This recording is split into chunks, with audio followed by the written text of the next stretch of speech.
La música en América, entre tradición y modernidad, entre lo regional y lo universal. Unidad 6.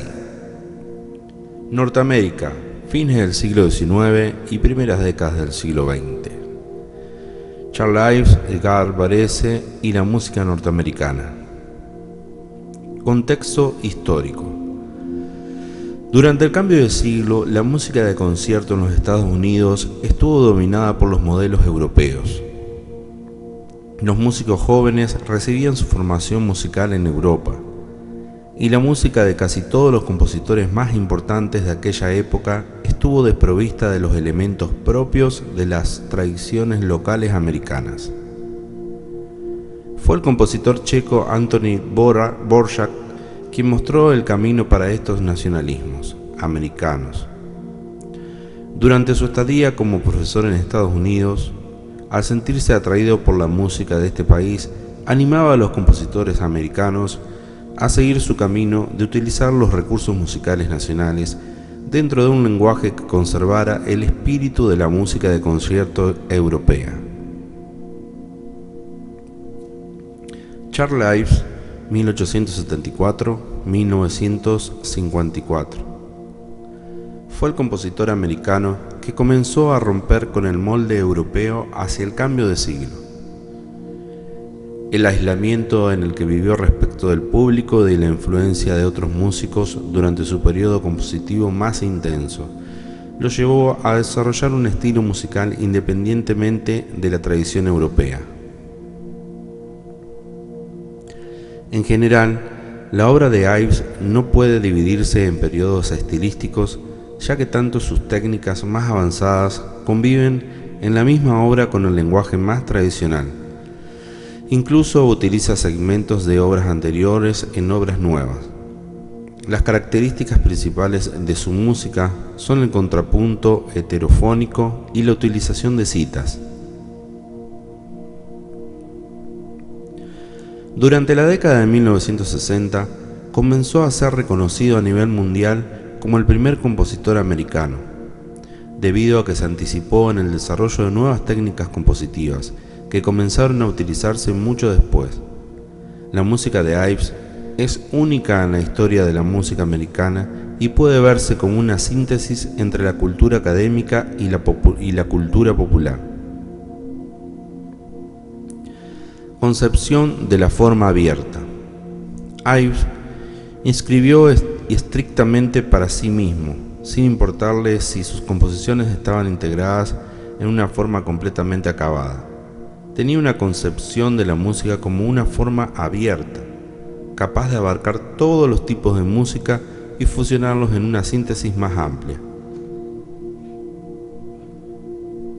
Resulta imposible ordenar cronológicamente la producción de Ives, ya que trabajó en sus composiciones durante largos periodos de tiempo y de manera intercalada. Sus composiciones nunca estaban totalmente terminadas, sino que siempre podían ser objetos de adiciones y modificaciones. Aspectos estilísticos generales. Lo más característico es su variedad y ordenación. Pensaba que las técnicas antiguas no tenían que ser descartadas, sino convivir junto con los nuevos desarrollos más revolucionarios. Utiliza tonalidad como medio expresivo y no como sistema ordenador. Hay cierto grado de indeterminación en sus obras y cierto grado de libertad en manos de los intérpretes, en relación a cuántas veces puede repetirse un pasaje, sin tocar o no una parte. Utiliza estructuras de múltiples niveles instrumentales que dividen a los conjuntos largos en unidades pequeñas espacial y musicalmente. Sin embargo, todos los elementos se combinan en una estructura más grande que va creando un clímax y luego se apaga en la incertidumbre. Utiliza la técnica de la cita musical en todas sus obras. La cita no es casi nunca textual, sino una evocación. Citas fragmentos de melodías muy conocidas, a los que entremezcla creando una música de texturas muy complejas y de múltiples niveles. por ejemplo, melodías de repertorio católico, himnos, canciones populares de la época, marchas y ragtime, incluso conciertos populares. Transforma el material citado, lo coloca en contextos nuevos, lo distorsiona. Integra todos los materiales en series de frases desplegadas de forma continua que forman una unidad más larga gracias al uso de técnicas de cohesión rítmica y melódica, que recubren frases y a una sucesión de asociaciones motívicas que se relacionan y abarcan todo el material. Este uso de la cita es un nuevo concepto de composición, una unión de elementos heterogéneos en una síntesis mayor. Se superponen de forma secuencial y simultánea para dar forma a la música. En este sentido, la forma musical se convierte en un equilibrio de elementos muy distintos, y el contenido expresivo resulta de la forma en que se unen estos elementos. Partitura, Ives, Sinfonía número 4. La cuarta sinfonía, finalizada en 1916, pero que llevó 20 años en componer, puede tomarse como la culminación y síntesis de todo su trabajo anterior, donde reutiliza todas sus obras compuestas desde 1905 a 1915, periodo en el cual alcanzó una síntesis de las diferentes técnicas propias. En ellas abundan las citas pertenecientes a un amplio número de otros compositores, haciendo de la obra una especie de cúmulo de fragmentos del pasado musical de Ives, un lugar de encuentro común donde todos estos elementos se reciclan y se les da una nueva vida. La obra consta de 4 movimientos, un preludio, una fuga majestuosa, un tercer movimiento con espíritu de comedia y un final espiritual. Los 4 movimientos de la sinfonía tratan de simbolizar la pregunta que el espíritu del hombre se plantea sobre la existencia, mastoso iniziale, y las 3 posibilidades éticas diversas en relación con las diferentes respuestas: caos polirrítmico del alero contrapuesto a los himnos de los padres peregrinos, materialismo enfrentado a espiritualismo, fuga, formalismo y ritualismo, largo, experiencia religiosa. Los 4 movimientos se hallan resueltos en 2 partes. El preludio, con su pregunta coral, Watchman, tell half of the night what the things of promise are. Te debo la pronunciación. Lleva el movimiento del espíritu de comedia, con pasajes nostálgicos a modo de canción interrumpidos por marchas, rags, melodías de bailes en 4 y canciones patrióticas, con una serie de citas fragmentadas que forman un acompañamiento orquestal variado y de textura compleja. Este movimiento está caracterizado por la adición de varios niveles musicales en simultáneo. La música de estos niveles añadidos parece confluir en el himno principal. A la fuga se le incorporaron pedales de órgano de 16 y 32 pies, que sirve para preparar el último movimiento, el más complejo texturalmente, con un tapiz de murmullos y no de gritos. Partitura de Ives, Soliloquio. Hay 2 partes, A y B. A. Es una idea textural tomada de los Negros Spirituals. Su texto es recitativo tranquilo y no tan disonante del texto, con 3 acordes que se repiten: Re bemol mayor, Mi menor con bajo en La, Re mayor yuxtapuesto con Sol menor, quinta disminuida y séptima. Mientras la voz recita el texto en Fa, en B hay una retrogradación. Las 12 notas están en la melodía de la voz. Las otras 4 líneas pertenecen a la segunda parte de la obra, que es mucho más dramática y disonante. El piano tiene una estructura palindrómica, o sea, espejada. Hay una relación texto-música. Partitura Charlive, General William von Enter Einthoven, para voz y piano. Esta canción ejemplifica la utilización de Ives de la disonancia imitativa y de las citas musicales. Piano imita tambor, tópico de marcha. La atmósfera del texto, que remite al primer comandante general del Ejército de Salvación, lo imita por medio de redobles de tambores al comenzar la obra a modo de marcha militar. Los golpes de tambor y el golpe grave de la caja se proyectan en clúster disonantes. La cita Are You está tratada de distintas maneras a lo largo de la obra. En la sección del poema Are You Was It in the Blue of the Lamb utiliza la melodía de un himno de los Revivals, Cleansing Fountain, la fuente que nos limpia. La cita en una tonalidad muy lejana y después la utiliza de diversas maneras a lo largo de la obra. También cita otras melodías como Blonde Golden Slipper, las zapatillas de oro, sobre la mención de un banjo, compás 52 y 55 en la parte del piano, y toques de trompeta en los compases 69 y 72. Y al referirse a marchar en los compases 103 y 105, nos muestra al cantante girando y girando sobre una figura de 3 notas y la mano derecha del pianista también, pero sobre 2 notas, mientras que en el centro del acompañamiento utiliza Cleansing Fountain. Concluye con una exposición fuera de tonalidad. Al final, los golpes de tambor en alturas graves emulan a la banda que se escucha cada vez más lejos porque se va yendo, como si fuera una banda que se aleja marchando. Edgar Varese, 1883 a 1965. Fue un compositor francés que en 1915 se embarcó hacia los Estados Unidos. Probablemente escapando de la guerra, adquirió la nacionalidad de dicho país. Escribió todas sus composiciones principales en su país de adopción como un rechazo simbólico hacia su pasado europeo, en busca de nuevas ideas lo más lejanas posibles a las convenciones de la música occidental tradicional.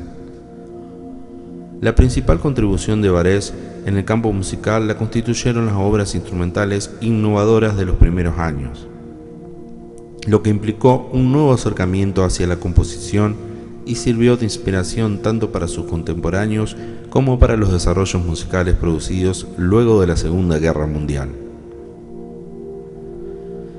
Fiel a la idea de liberarse de su pasado europeo, compuso su primera obra en el nuevo país, llamado Las Américas.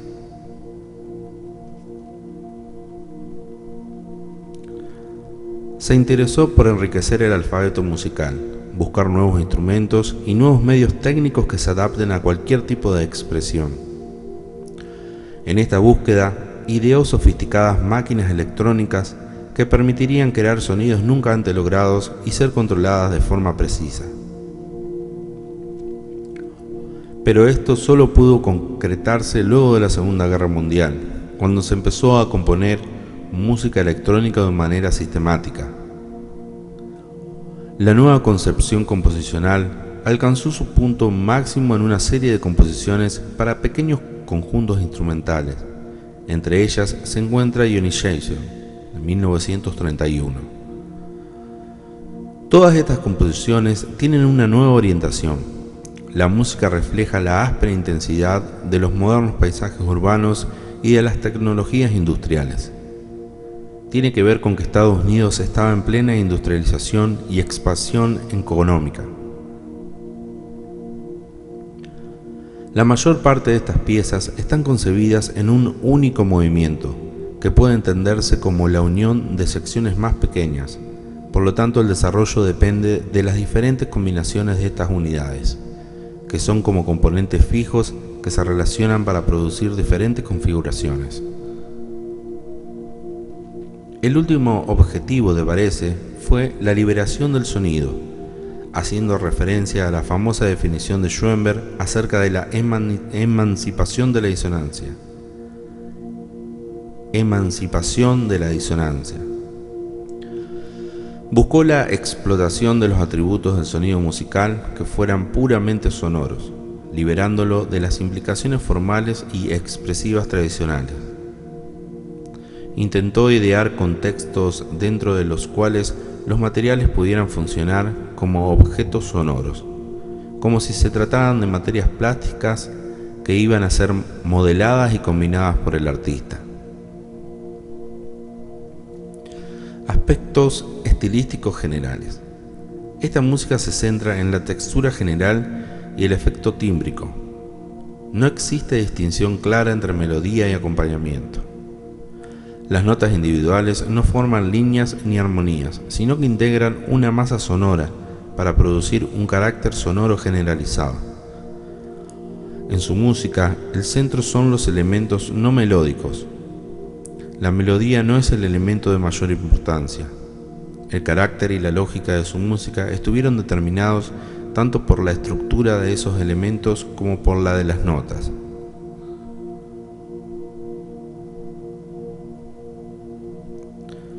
Vio la percusión como el único componente de la orquesta tradicional que permitía llevar a cabo una expansión de los nuevos recursos tímbricos. Los nuevos instrumentos de percusión proporcionaron un nivel orquestal independientemente que interactuaba con los elementos melódicos coloreándolos. Partitura, Varese, Johnny Jensen, 1931. En este sentido de la liberación del sonido, Johnny Jensen, considerada como su obra más revolucionaria debido a que fue la primera obra de concierto escrita exclusivamente para instrumentos de percusión, es completamente consecuente con el resto de sus obras. Johnny Jensen está compuesta para instrumentos de percusión, para lo cual requiere grandes conjuntos. Los instrumentos de cuerda son evitados. Varese pensó que estaban demasiado asociados a las características expresivas de la música del siglo XIX y que no eran apropiados para producir los ataques violentos y percutidos que deseaba en su música. Partitura, Varese, Las Américas, 1921. Américas, finalizada en 1921, tras varios años de trabajo, está compuesta para una orquesta muy amplia, pero esencialmente tradicional, y en ella aparece una excepción significativa, una sección de percusión de una extensión imprecedente. Aparecen fragmentos en los que la percusión toca sola, pero el principio de autonomía es igualmente operativo cuando la percusión se opone al resto de los niveles orquestales. La variedad de estos instrumentos va desde los que hasta ese momento no habían aparecido en un contexto sinfónico, hasta algunos de los cuales tenían un origen no occidental.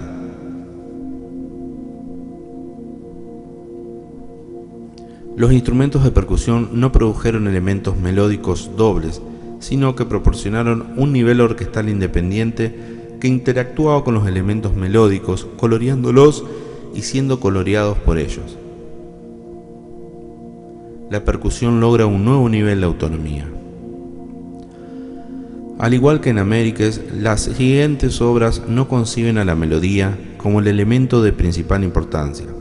Varese logró efectos positivos de uno de los rasgos negativos más característicos de la música posttonal: el estatismo que resulta de la ausencia de un movimiento progresivo que el oyente está esperando, del sentido de que una nota necesita moverse hacia otra.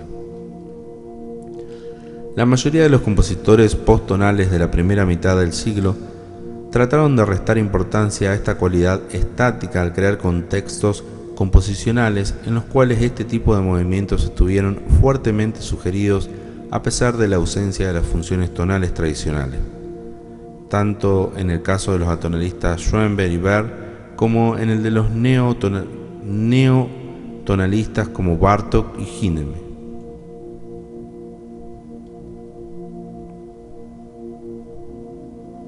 Te invito a suscribirte al canal y si puedes compartirlo, mejor, y apretar la campanita para los nuevos textos leídos. Gracias.